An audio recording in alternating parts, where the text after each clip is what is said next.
Bonjour à tous, aujourd'hui je vous propose de voir comment j'ai fabriqué mon projet le plus cher, le plus volumineux et qui m'a pris le plus de temps, mon atelier.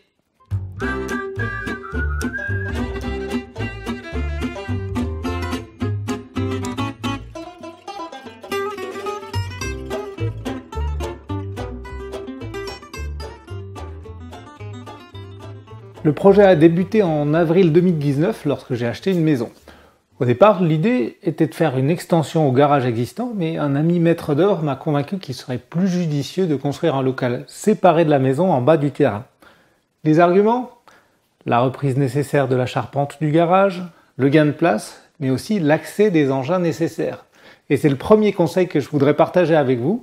Prévoyez un accès pour des camions de livraison qui peuvent être très lourds. Un camion de toupie, ça peut peser 32 tonnes. Il faut aussi de la place autour de votre chantier pour stocker les matériaux, un point de raccordement à l'électricité et idéalement un point de raccordement à l'eau. Allez, voyons tout de suite comment passer de ça à ça. Il faut réfléchir à la taille du local, à ses ouvertures pour avoir de la lumière, à la hauteur sous plafond et donc faire un plan qui s'intégrera parfaitement avec les règles d'urbanisme en vigueur, car il va falloir déposer un permis de construire. Plan de masse, vue de côté, de face, de derrière et même de dessus, intégration paysagère, le tout en de multiples exemplaires. Il faut bien une journée pour remplir les papiers. Deuxième astuce, je vous encourage à consulter les services de l'urbanisme. Ils vous aideront à déposer un dossier complet qui sera accepté dès le premier dépôt. Et ça compte, car si c'est refusé, vous repartez pour 2 mois d'attente, ce qui est le délai habituel et maximal pour avoir une réponse.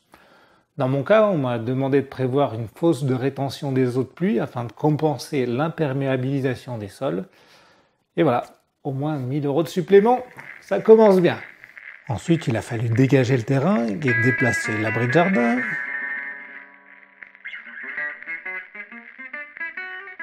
Couper quelques arbres.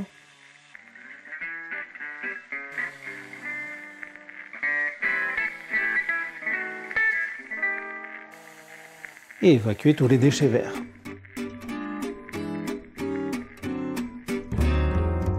Ensuite, la pelleteuse a pu commencer son œuvre avec le trou pour la cuve de rétention des eaux.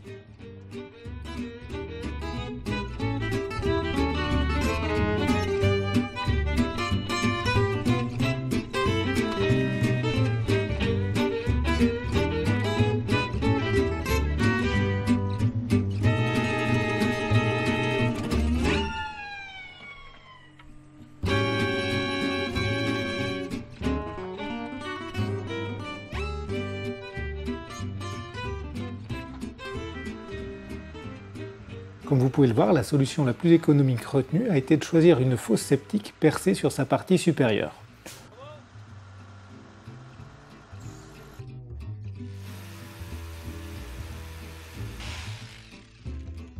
On la remplit à moitié pour ne pas qu'elle bouge et on l'enveloppe de géotextiles et de cailloux qui assureront une diffusion lente de l'eau pluviale dans le terrain. Et on prévoit tout de même un trou plat. Une fois ce trou rebouché, on a pu préparer le terrain pour recevoir la dalle et couler les fondations pour le mur qui retient le terrain au bord du chemin.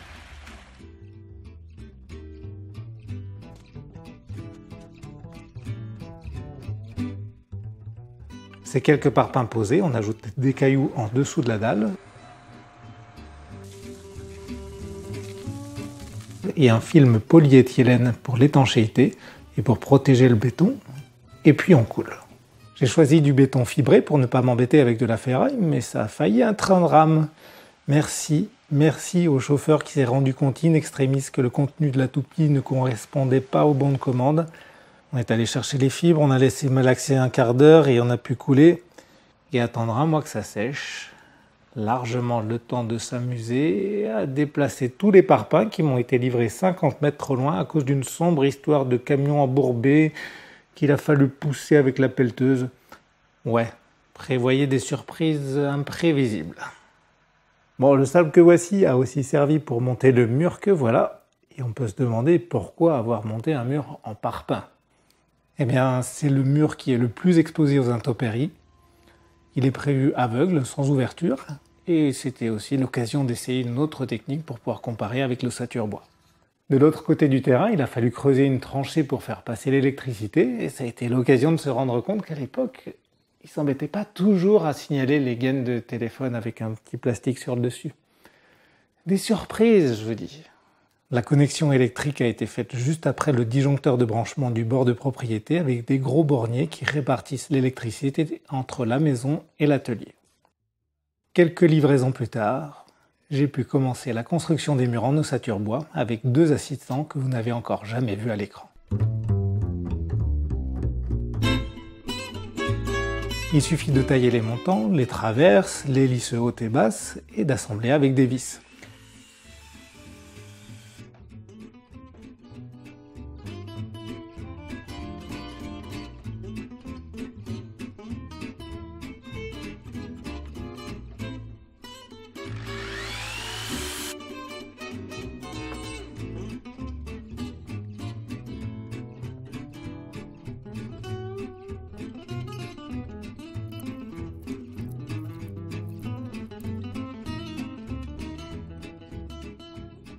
Les espacements entre les montants sont calculés en fonction de la largeur des panneaux d'OSB et d'un petit espace de 5 mm à laisser entre 2 panneaux.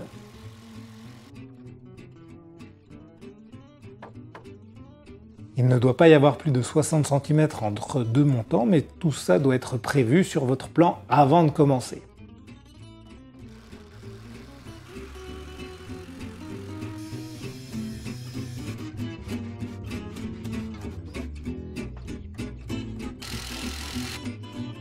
On recouvre d'OSB. Alors j'ai utilisé du 9 mm, mais j'aurais dû choisir du 12 au moins, afin d'avoir des caissons plus résistants pour le soufflage de l'isolant, mais j'y reviendrai plus tard. On fixe avec des clous et un bon pistolet.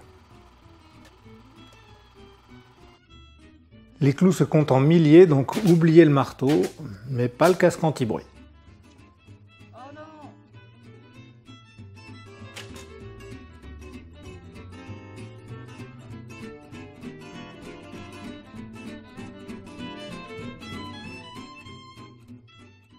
J'ai enlevé le surplus d'OSB à la scie circulaire et parfois à la défonceuse avec une fraise à roulement.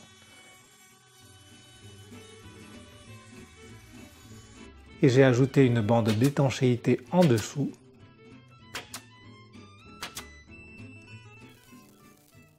Puis un pare-vapeur installé de bas en haut.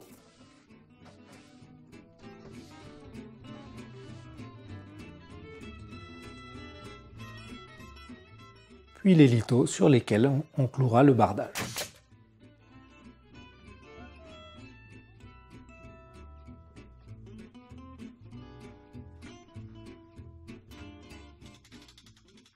Pour le levage, j'ai appelé encore d'autres assistants et nous avons utilisé un bras de levage ancré dans le sol.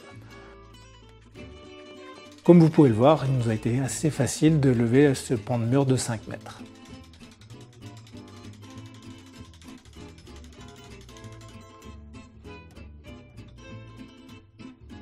Celui-ci est ensuite fixé au sol avec des spits.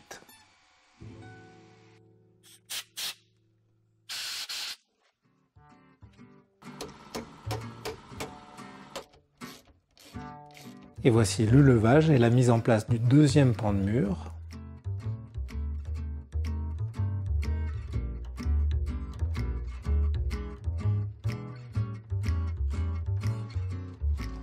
Le repérage des montants à l'aide d'un aimant de chaque côté pour la future fixation des lithos du bardage.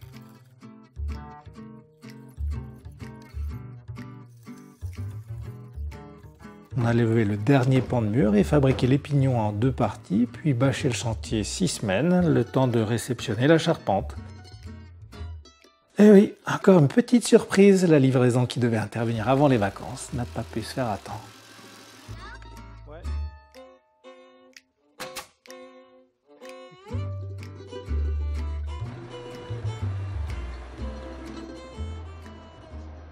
Alors j'ai opté pour une charpente industrielle plus facile à mettre en place qu'une charpente traditionnelle plus lourde qui nécessite souvent une grue.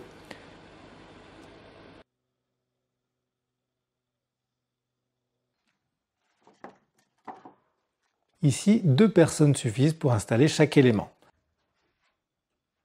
Ceux-ci sont cloués sur la lisse de liaison, Enfin les éléments, pas les gens, hein. Ceux-ci sont cloués sur la lisse de liaison au-dessus du mur en ossature bois et sur une planche fixée au-dessus du mur en parpaing. Il faut vérifier les écartements régulièrement et sécuriser au fur et à mesure avec des contreventements, des lisses, des antiflambages et des machins antisismiques, enfin bref, tous les trucs qui sont sur le plan fourni avec la charpente.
À la fin, ça fait une jolie structure pour prendre des photos et surtout poser le bac acier qu'on doit théoriquement couper à la grignoteuse mais que beaucoup de monde finit par couper à la meuleuse, surtout quand il est isolé comme ici.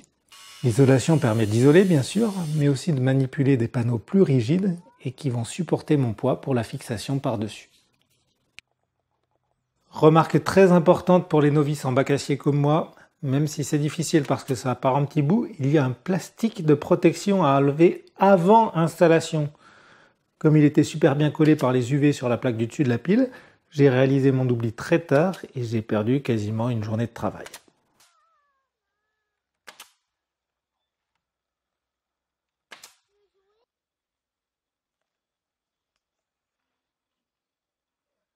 En tout cas, comme je le disais, ça se manipule bien et une fois qu'on a fixé le premier bien d'équerre avec le bâtiment, les suivants s'alignent facilement.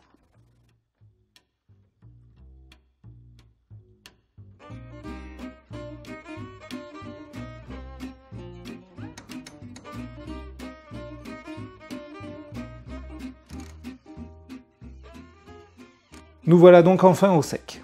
À l'intérieur, j'ai installé un plafond en OSB sur lequel je viendrai souffler de l'isolant afin de réguler la température, mais aussi afin d'absorber le bruit de la pluie sur le bac acier.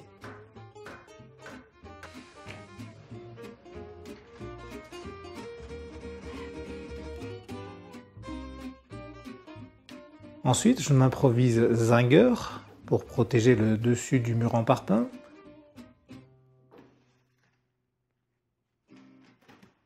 Plaquiste pour isoler et finir le mur en parpaing.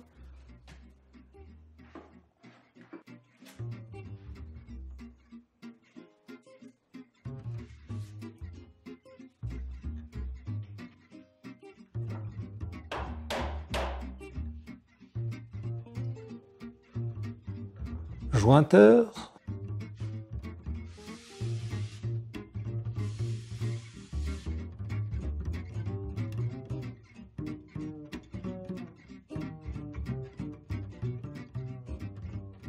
Peintre. Parquetteur spécialité OSB.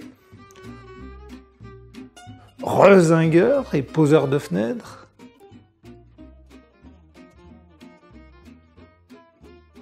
Et même électricien avec un test de la Terre tout à fait concluant.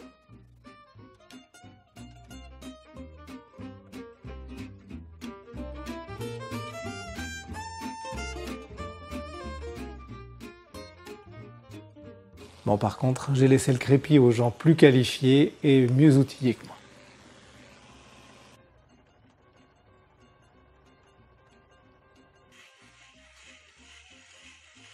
Une fois qu'on a bien repéré l'horizontale, le bardage est simple à poser avec des clous inox, sans oublier les grilles anti-rongeurs en haut et en bas. Vous pouvez voir que j'ai utilisé un échafaudage et ce n'est pas la première fois que vous le voyez. C'est vraiment un outil indispensable auquel je n'avais pas pensé du tout au début. Merci José pour le prêt.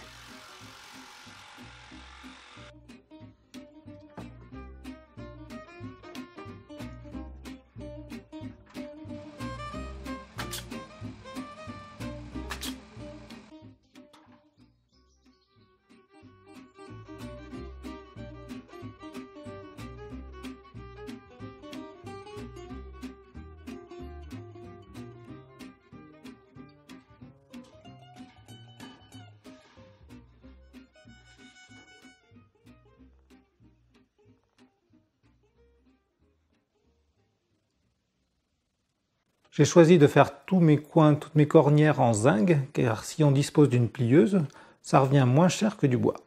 En plus, c'était tout à fait raccord avec mes appuis de fenêtre et du coup j'ai continué avec le zinc pour la gouttière.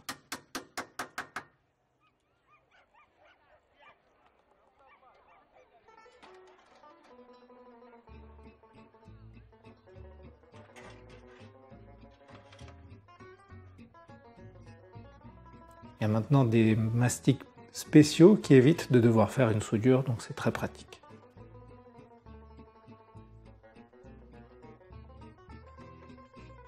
Au final, on se retrouve avec un extérieur terminé pour la saison des pluies, pendant laquelle j'ai honteusement utilisé mon petit assistant passe-partout pour passer les fils dans la charpente et installer toute l'électricité.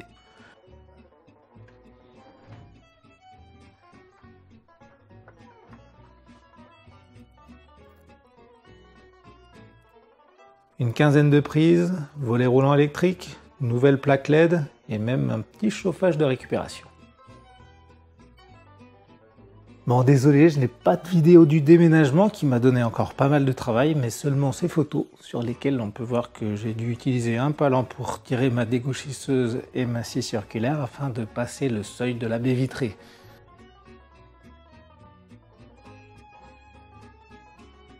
J'ai par contre une petite séquence de l'isolation qui est vraiment un travail difficile et salissant.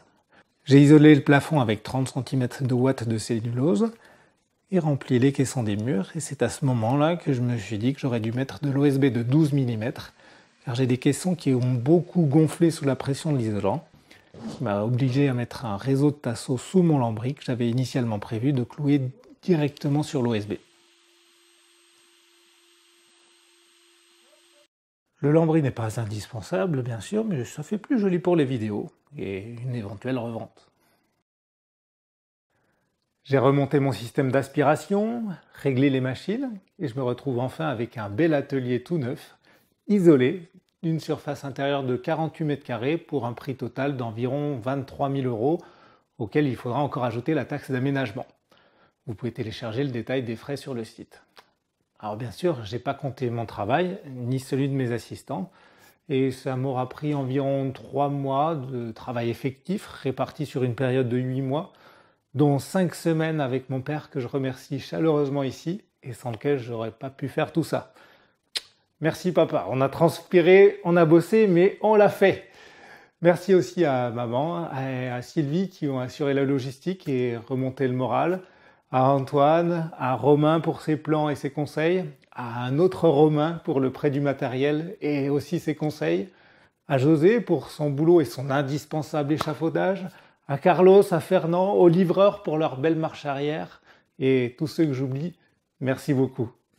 Et alors, si c'était à refaire, eh ben, un mois après, je disais que je ne le referais pas. C'est vraiment beaucoup de travail, beaucoup de soucis, et il y a souvent des surprises. En plus, il faut assurer beaucoup de corps de métier, et si je bricole pas mal, j'ai quand même dû faire beaucoup de recherches et parfois dû improviser un peu. 6 mois plus tard, je me suis reposé, j'ai fait un peu d'autres choses, et je suis très content et fier du résultat, donc je peux reposer la question. Si c'était à refaire, peut-être, mais avec encore plus de préparation en amont et encore plus d'assistants alors. En tout cas, bon courage à ceux qui se lanceraient dans l'aventure et à bientôt pour de nouvelles vidéos tournées dans ce nouvel atelier.